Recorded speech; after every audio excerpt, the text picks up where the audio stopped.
Start करो। अस्सलाम वालेकुम everyone, welcome to fitness booster YouTube channel. आप सभी का स्वागत है फिटनेस बूस्टर पे। आज हम डिस्कस करेंगे रमजान में रोजे रहते, जो अपन रोजे रहते हैं, मुस्लिम कम्युनिटी जो भी रोजे रहती है, रोजों के बेनिफिट्स और रमजान में जो डाइट अपन जो मेंटेन करना है उससे जो बेनिफिट्स होने वाले हैं। जैसा कि रमजान में आने के बाद में बहुत जनों को एक डाउट रहता है कि रमजान में मसल लॉस बहुत हो जाता है, रोजे रहने में वगैरह में कमजोरी होती, ये होती, तब इसके ऊपर डिस्कशन करेंगे। रमजान में एक तो अपन फास्टिंग के बेनिफिट बताएंगे, दूसरा अपन डाइट कैसी लेना है वो चीज के ऊपर अपन नॉलेज देंगे। तो हम प्राइमरीली स्टार्ट करते हैं फास्टिंग से। रमजान है एक महीना जिसमें अपन रोजे रहते हैं, इबादत करते वगैरह वगैरह। तो अपन आएंगे अपनी लाइफ स्टाइल पे जो अपन फास्ट करते हैं। 10 से 11 घंटे की फास्टिंग है, जिसको अपन इंटरमिटेंट फास्टिंग भी कह सकते हैं, इंटरमिटेंट फास्टिंग भी है। फास्टिंग के बहुत सारे बेनिफिट्स है, आप जाके गूगल कर सकते हैं फास्टिंग के क्या क्या बेनिफिट्स है। फास्टिंग के अंदर आपके हार्मोनल जो भी इश्यूज रहते हैं वो आपको क्लियर होते हैं। हार्मोनल आपके हार्मोन्स डिटॉक्स होते हैं, आपकी बॉडी डिटॉक्स होती है, आपके ग्रोथ हार्मोन में इंक्रीज करती है। फास्टिंग से ग्रोथ हार्मोन इंक्रीज होता है, जिससे कि आपका मसल मास और दूसरी भी जो ग्रोथ होने वाले हार्मोन्स है, जो भी ग्रोइंग चीजें हैं वो डेवलप होते। फास्टिंग से बॉडी कंप्लीटली डिटॉक्स होती है, ग्रोथ हार्मोन बढ़ता, कैंसर सेल्स खत्म होते। मेन चीज फास्टिंग से कैंसर सेल्स डिक्रीज होते। कैंसर सेल्स को अगर शुगर ग्लूकोज या कुछ भी नहीं मिलेगा बढ़ने के वास्ते, तो वो चीज कैंसर सेल्स उससे डेड हो जाते जो अपन फास्टिंग करते। ये रहे फास्टिंग के बेनिफिट्स। ग्रोथ हार्मोन एक ऐसी चीज है जो इंक्रीज करने से ही बॉडी में मसल मास या बॉडी का मास इंक्रीज होता। ये फास्टिंग के बेनिफिट्स थे। अपन अब बात करेंगे डाइट के बारे में। रोजा खोलते, फास्ट ब्रेक करते इफ्तार के वक्त, जैसा ही आप फास्ट ब्रेक करेंगे आप अपने आप को हाइड्रेट करिए बॉडी को, क्योंकि आपकी बॉडी सुबह से शाम तक डिहाइड्रेशन मोड पे रहती है। वाटर कंज्यूम नहीं कर सकते आप, खाना नहीं खा सकते, तो बॉडी को हाइड्रेट करना जरूरी है। तो हाइड्रेट करने के वास्ते आपको क्या की जरूरत है? Water rich fruits. ऐसा नहीं कि इफ्तार खोले और आप 1-2 लीटर पानी पी लिए, वैसा आप वो करेंगे तो आपको बॉडी में ऊपर नीचे आपको प्रॉब्लम्स आएंगे, इश्यूज आएंगे। हाइड्रेशन फ्रूट्स जैसे कि हो गया अपना वाटरमेलन, पाइनएप्पल, ऑरेंजेस, जिससे आपकी बॉडी को जो ग्लूकोज जो भी लॉस हुआ वो आप रिकवर कर सके। वाटर आपकी बॉडी लॉन्ग टाइम तक हाइड्रेटेड रहे। आप फ्रूट्स के साथ इफ्तार खोलिए। इफ्तार की स्टार्टिंग तो खजूर से करिए। खजूर में ज्यादातर ग्लूकोज और ताकत वाली चीजें खजूर के साथ में आप ज्यादा से ज्यादा, ऐसा नहीं कि आप वो बैड डाइट में एकदम बैड कोल्ड ड्रिंक्स की तरफ चल जा रहे हैं, सॉफ्ट ड्रिंक्स की तरफ, जिससे आपकी किडनीज को इश्यू होने के बहुत चांसेस है। इफ्तार के टाइम पे लोग उठाकर रेड बुल पी लेते, एनर्जी के वास्ते स्टिंग पी लेते, कुछ भी energy drinks, red bull, sting बोल यानी कुछ भी। इससे क्या है, आपकी जो किडनीज है उसके ऊपर इफेक्ट पड़ता। तो आप इफ्तार के साथ बाद में कंज्यूम करिए, अगर करना है आपको, आपकी इच्छा है तो। इफ्तार के साथ पानी से और खजूर से इफ्तार करके आप फ्रूट्स पे कॉन्सेंट्रेट करिए, फ्रूट्स ज्यादा कंज्यूम करिए। इफ्तार होता, आप नमाज को जाते, नमाज होती, नमाज के बाद में फिर जब आप आते वापस, ईशा की तरावी के वास्ते प्रिपेयर होते, तरावी के बाद में अगर आपको हेल्दी लाइफस्टाइल मेंटेन करना है, जिम करने वालों के वास्ते बेस्ट टाइम है आफ्टर तरावी। आप जाइए तरावी में, तरावी करिए, उसके बाद में आके आप जिम जाइए। जिम में आप कार्डियो थोड़ा कम कर सकते हैं, क्योंकि आपकी बॉडी पहले से लो कार्ब मोड पे है, आप उसके कार्डियो कम कर सकते हैं। एज यू डू कार्डियो और जिम जो भी वर्कआउट आप कर रहे हैं, वर्कआउट तरावी के बाद में मेरे ख्याल से बेस्ट टाइम रहेगा। जैसे आप वर्कआउट करके आए, आप सिंपल कार्ब्स कंज्यूम करिए जितना हो सके, आपकी बॉडी को वापस एनर्जाइज करने के वास्ते, वापस बॉडी एनर्जेटिक होने के वास्ते ये टाइम बेस्ट रहेगा। उसके बाद में आप ब्रेक लेंगे, सोएंगे, उठेंगे। जब आप सहूर का टाइम रहेगा, सहरी का टाइम रहेगा, सहरी के टाइम में और आफ्टर वर्कआउट में प्रोटीन तो ऐड करना ही है, मील में प्रोटीन रिच फूड्स ऐड करना है, और इफ्तार में भी प्रोटीन ऐड करना जरूरी है। Protein in the sense supplement नहीं, प्रोटीन इन द सेंस कुछ भी हाई प्रोटीन वाला फूड या हाई प्रोटीन जो भी है। सहूर के टाइम में भी प्रोटीन, ये 3 टाइम आपको प्रोटीन कंज्यूम करना जरूरी है, क्योंकि प्रोटीन से ही आपकी बॉडी का मसल मास स्टेबल रहेगा और आपको एनर्जी मिलेगी, एनर्जेटिक रहेंगे और आपकी स्ट्रेंथ बरकरार रहेगी। सहूर के टाइम पे आप कॉम्प्लेक्स कार्ब पे आइए, क्योंकि लॉन्ग टाइम एनर्जी होना रहता आपको, इवनिंग तक आपको एनर्जेटिक रहना पड़ता।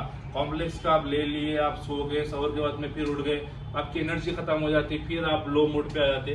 तो आप ऐसा कॉम्प्लेक्स कार्ब जो है, दो किस्म के कार्बोहाइड्रेट्स रहते हैं, जैसे कि सिंपल कार्ब्स जो कि रहते अपने रिफाइंड जो भी रहते चीज़ा, मतलब सिंपल कार्ब्स जो है जल्दी डाइजेस्ट होते हैं और जल्दी डाइजेस्ट होकर जल्दी वो लोग ग्लूकोज वो करते हैं बॉडी के अंदर जल्दी वो रिलीज करते हैं, जिससे कि जितना जरूरत रहती है वक्त इस्तेमाल होता है वही का फैट में कन्वर्ट हो जाता है। वो आपको वर्कआउट के बाद ज्यादा जरूरत पड़ेगी सिंपल कार्ब्स की। कॉम्प्लेक्स कार्ब वो कार्ब्स है जो आपकी बॉडी में हल्लू हल्लू डाइजेस्ट होते हैं और हल्लू हल्लू वो लोग एनर्जी हल्लू हल्लू प्रोड्यूस करते हैं, जिससे कि आपको ऐसा एनर्जी लॉन्ग टाइम तक मिलती रहेगी और लॉन्ग टाइम तक आप फुल रहेंगे। तो सहूर में प्रोटीन ऐड करिए और कॉम्प्लेक्स कार्ब्स पे ध्यान दीजिए। सहूर के बाद में तो यूजुअली डे जैसा गुजरता है वैसा सहरी के टाइम पे वो गुजारिए आप। ये एक रूटीन थी और ये रमजान में रोजे के कॉम्प्लेक्स कार्ब में आप ओट्स ले सकते हैं, मल्टीग्रेन ओट्स, और रोटी ले सकते हैं आप, ब्राउन राइस ले सकते हैं आप। ये चीज़ें रेगुलर जो चलते हैं घर में वो चीज़ ले सकते हैं आप। और सलाड्स वगैरह ऐड करिए बॉडी को हाइड्रेट रखने के वास्ते, ठंडा रखने के वास्ते ज़रूरी है बॉडी में सलाड्स वगैरह। आपकी बॉडी हाइड्रेट रहेंगी, आपकी बॉडी कूल रहेंगी। रमजान में गर्मी बहुत रहती है, बॉडी के अंदर भी गर्मी बहुत है और समर का सीज़न भी है तो वैसे भी गर्मी बहुत है।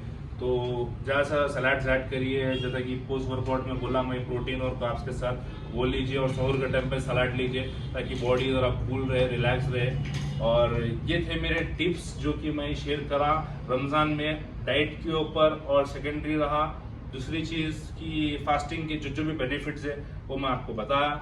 आप लोगों के रिव्यूज़ कमेंट सेक्शन में ज़रूर दीजिएगा, इसमें और कुछ ऐड कर सकते हैं, क्या कर सकते हैं। आप लोगों के रिव्यूज़ इंपॉर्टेंट है तो अपने कमेंट सेक्शन में प्लीज़ इसके बारे में कुछ रिव्यू दीजिए। तो ये था हमारा चैप्टर फास्टिंग और डाइट के ऊपर, रमज़ान के डाइट के ऊपर।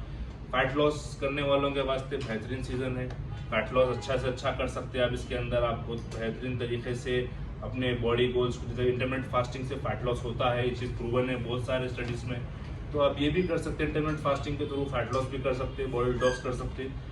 गेनिंग वालों के वास्ते कोई इशू नहीं है। एक ऐसी बात है कि ज़्यादा एक्सटेंट तक गेनिंग नहीं होती मगर गेनिंग होती है रमजान के महीने में। ऐसा भी नहीं कि मसल ये वो लॉस नहीं होता, क्योंकि बजाते बहुत सारे लोग ये सोचते हैं कि रमजान में वेट लॉस हो जाता है या वेट नहीं गेन कर सकते। उन लोग के लिए ऐसा कुछ भी नहीं है, वो लोग अच्छे से मसल एंड वेट अच्छा मेंटेन कर सकते हैं। वेट लॉस के लिए ज़्यादा बेनिफिट्स है क्योंकि डाइट कंट्रोल में रहती है, हर चीज़ क्या है हिसाब से चलती है अपने। सो वेट गेन भी जो करने वाले हैं, देखिए 3-4 मील्स हो रहे हैं वो लोग को भी। एक तो इफ्तार में तो स्नैक के जैसा कि दानिश भाई बोले उसमें फ्रूट्स ये वो ले सकते हैं। फिर उसके बाद में मगरिब की नमाज हो गई, फिर उसके बाद में आगे थोड़ा राइस ये वो कार्ब्स लोड कर सकते हैं। फिर उसके बाद में जैसा कि ईशा की नमाज तरावी तक वो पूरा बॉडी क्या है डाइजेस्ट कर लेती है। उसके बाद में फिर वर्कआउट को जा सकते हैं। फिर वर्कआउट से बाद में फिर पोस्ट वर्कआउट हो गई, पोस्ट वर्कआउट में प्रोटीन कार्ब्स जो भी है इंटेक कर सकते हैं। फिर उसके बाद में जो भी है रेस्ट कर लेके आप, फिर उसके बाद में फिर सहूर में उठ के जो भी कार्ब्स कॉम्प्लेक्स कार्ब बोले जैसा दानिश भाई, कॉम्प्लेक्स कार्ब क्या है स्लो डाइजेस्ट होते हैं, मतलब आपको इफ्तार तक एनर्जी देता है समझो। अगर सिंपल कार्ब्स रहे तो जल्दी डाइजेस्ट हो जाता है, जल्दी पेट खाली हो जाता। कॉम्प्लेक्स कार्ब रहे तो लॉन्ग लास्टिंग बोल सकते हैं आप, तो लंबा चलते। तो इसकी ये चीज़ ऐड करिए और माइंडसेट ऐसा मत रखिए कि वेट लॉस हो जाता है या फिर कुछ, ऐसा कुछ भी नहीं है। पूरा डाइट के ऊपर डिपेंड है, एक टाइम का खाना थोड़ा मिस होने से कुछ भी नहीं होता। एक थोड़े फूड्स है जो मैं आपको सजेस्ट करूंगा अपनी डाइट में ऐड करने के वास्ते।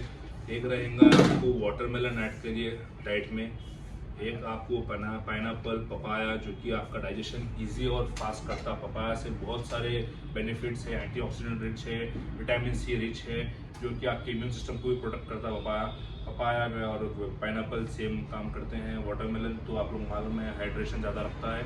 इसके बाद आप एक चीज़ है कि पीनट बटर ऐड करिए अपनी डाइट में एट द टाइम ऑफ इफ्तार, क्योंकि आपको एसेंशियल जो फैट्स होने का है, एसेंशियल जो फैट्स है वो फैट्स आपको पीनट बटर से मिलेंगे। और ये पीनट बटर आपको एसेंशियल फैट्स और एनर्जी इंस्टेंट प्रोवाइड करेगा और आपकी इंडोरेंस में हेल्प करेगा। पीनट बटर एक फूड के तरह, ऐसा नहीं कि मैं कोई कंपेयर नहीं करूँगी पीनट बटर सप्लीमेंट की होती है एनर्जी देता या जो भी देता। पीनट बटर एक फूड की तरह, मैं आपको फूड सजेस्ट कर रहा हूँ। ये फूड्स में ये फूड्स ऐड करिए आप। इसके साथ साथ आप है सो अगर हो सका तो बालंगा जो बोलते हैं अपन, सब्जा सीड्स, वो ऐड करिए बॉडी में एट द टाइम ऑफ सहूर, ताकि आपका पेट शाम तक कूल रहे, आपको कुछ प्रॉब्लम्स ना हो, स्टमक के गट के प्रॉब्लम्स ना हो। और अवॉइड करिए बाहर का खाना। रमज़ान में बहुत लोग बाहर के खाने के पीछे पीछे भागते, ये खाना है वो खाना है।